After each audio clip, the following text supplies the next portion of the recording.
Assalamualaikum warahmatullahi wabarakatuh.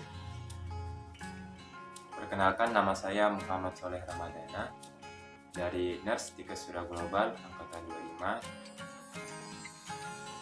dari kelompok 6. Di sini saya akan mempresentasikan mengenai penanganan gawat darurat pada pasien sindrom koroner akut, di mana untuk memenuhi tugas keperawatan gawat darurat.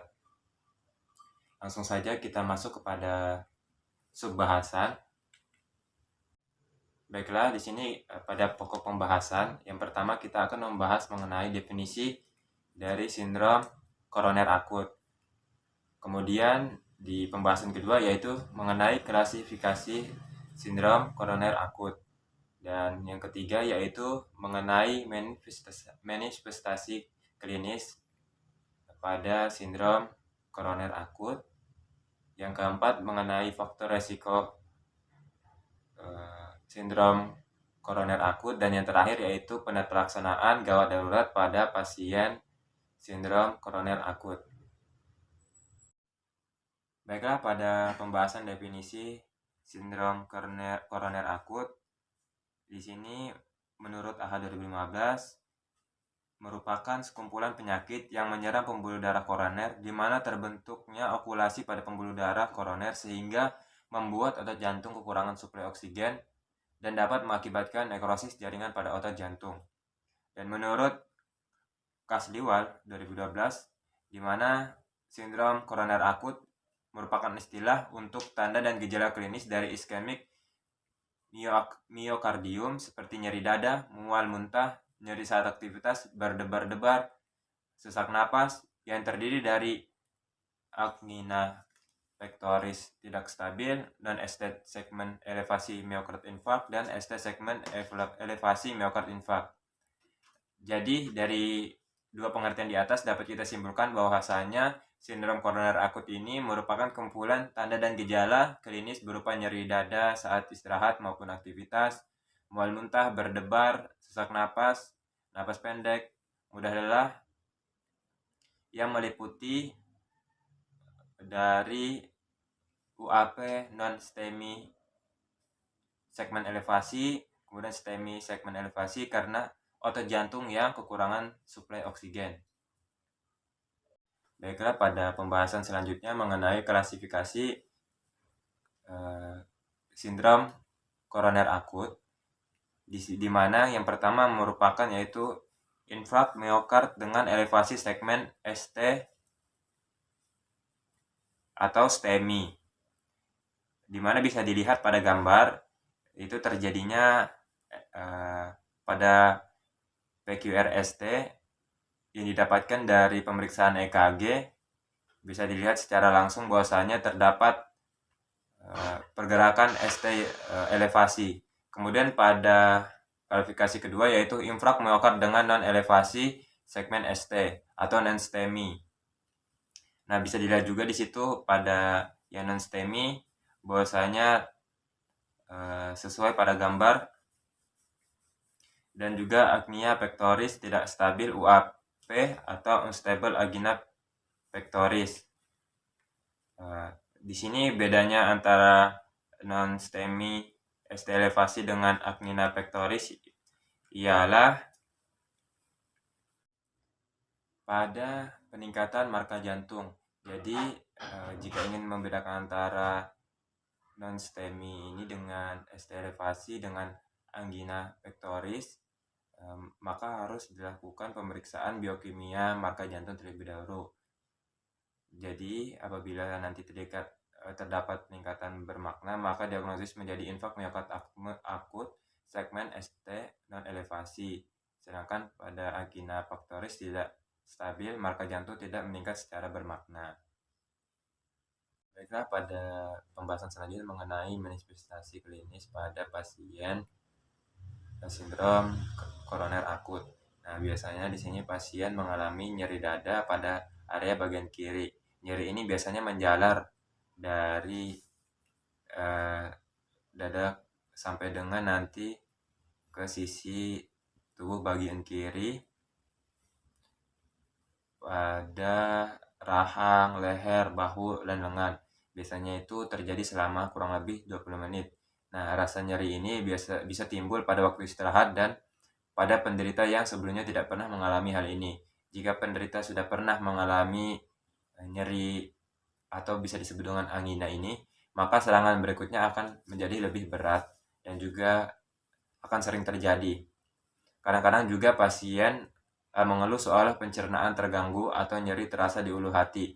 Keluhan ini juga biasanya disertai dengan sesak, mual, muntah, dan juga keringat dingin. Stop. Baiklah, di sini pada pembahasan selanjutnya mengenai faktor-faktor resiko sindrom koroner akut. Pada faktor resiko sini dibagi menjadi dua. Yang pertama yang dapat dirubah dan juga yang tidak dapat dirubah. Pada faktor yang dapat dirubah itu sendiri terdiri dari usia, jenis kelamin, dan riwayat penyakit jantung keluarga, di mana pada usia itu sendiri orang yang mengalami usia yang semakin tua, maka dapat terjadi penurunan pada organ tubuh yang dimiliki pada lansia tersebut. Kemudian pada jenis kelamin di sini yang biasanya lebih banyak terserang yaitu laki-laki, karena di sini pada wanita itu lebih rendah resikonya daripada dengan seorang pria. Kemudian pada riwayat penyakit jantung keluarga, jadi pada keluarga itu dapat menurunkan riwayat penyakit kepada keluarga yang lainnya, sehingga apabila nanti salah satu keluarga mengalami atau pernah mengalami sindrom koroner akut, maka harus lebih berhati-hati lagi. Kemudian pada faktor resiko yang dapat dirubah, di sini ada hipertensi, kemudian merokok, dan juga DM. Nah, pada hipertensi di sini dapat memicu dari hipertrofi ventrikal kiri sehingga dapat meningkatkan afterload yang pada akhirnya meningkatkan kebutuhan oksigen jantung. Jadi pada pasien dengan hipertensi tetap harus menjaga dari pola hidup sehatnya sehingga dapat terhindar dari gangguan jantung ini ya, dari SKA ini, sindrom koroner akut. Kemudian pada rokok, orang yang merokok itu terdapat nikotin pada kandungan rokoknya sehingga dapat mengganggu dari kerja jantung ya, sehingga dapat mengakibatkan resiko arteriosklerosis pada vesikular jantungnya. Nah, sehingga nanti dapat dilakukan pengurangan merokok bagi yang memiliki resiko dari yang tidak dapat dirubah tadi, seperti contohnya riwayat penyakit jantung keluarga, sehingga dari merokoknya itu harus dikurangi, kemudian bisa menjaga pola hidup sehat. Nah, kita masuk pada inti pembahasan mengenai penata laksanaan gawat darurat pada pasien sindrom koroner akut, di mana pada instalasi gawat darurat pasien SKA ini memerlukan penanganan yang cepat dan tepat. Penata laksanaan awal menentukan prognosis selanjutnya. Penata laksanaan awal adalah terapi awal yang diberikan pada pasien dengan diagnosis kerja kemungkinan SKA atas dasar keluhan nyeri dada di ruang IGD sebelum ada hasil pemeriksaan EKG dan atau pemeriksaan enzim jantung.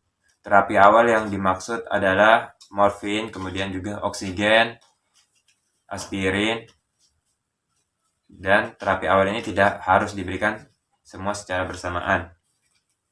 Berdasarkan pedoman tata laksana sindrom koroner akut Perki 2015, penelaksanaan sindrom koroner akut adalah yang pertama yaitu tirah baring.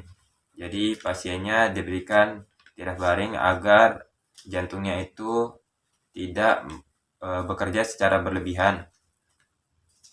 Kemudian ada pemberian suplemen oksigen, itu baik dengan orang yang saturasi oksigennya itu kurang dari 95% maupun pada pasien SKA dalam 6 jam pertama tanpa mempertimbangkan saturasi oksigennya. Kemudian pemberian aspirin. Pemberian aspirin ini sebanyak kurang lebih 160-300 mg dan diberikan di bawah lidah. Kemudian juga tadi pemberian penghambat reseptor ADP. Di sini bisa diberikan pada dosis awal ticagrelor yang dianjurkan adalah 110 mg dan juga dosis awal clopidogrel sebanyak 300 mg.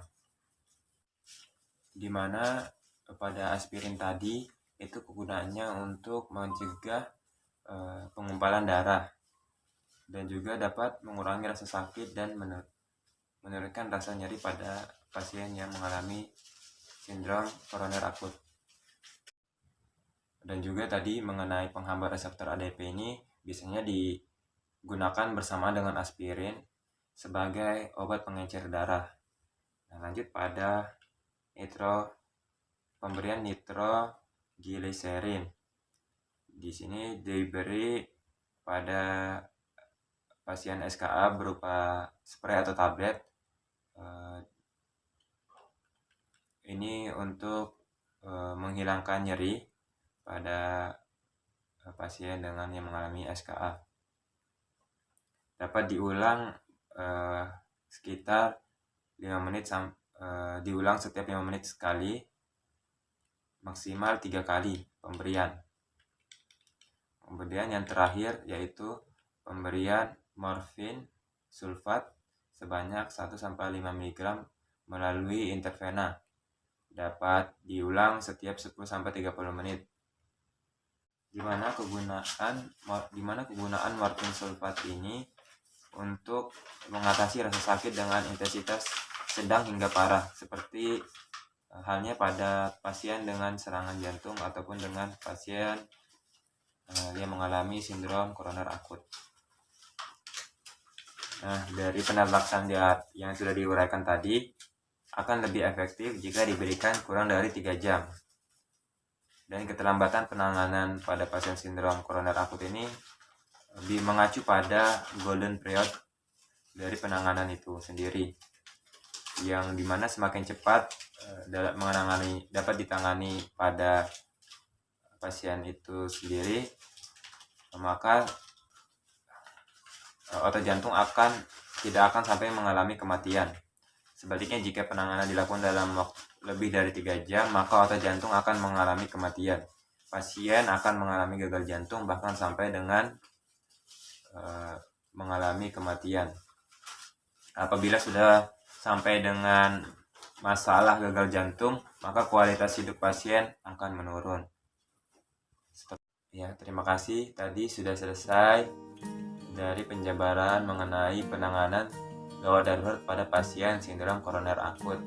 Semoga dari apa yang saya sampaikan tadi, walaupun sedikit, bisa diambil pelajaran dan bisa diaplikasikan nanti semisal terjun ke lapangan ataupun menemui pasien dengan sindrom koroner akut. Mungkin itu saja dari saya. Kita akhiri dengan membaca doa kafaratul majelis. Subhanakallahumma wa bihamdika asyhadu an la ilaha illa anta astaghfiruka wa atubu ilaik. Assalamualaikum warahmatullahi wabarakatuh.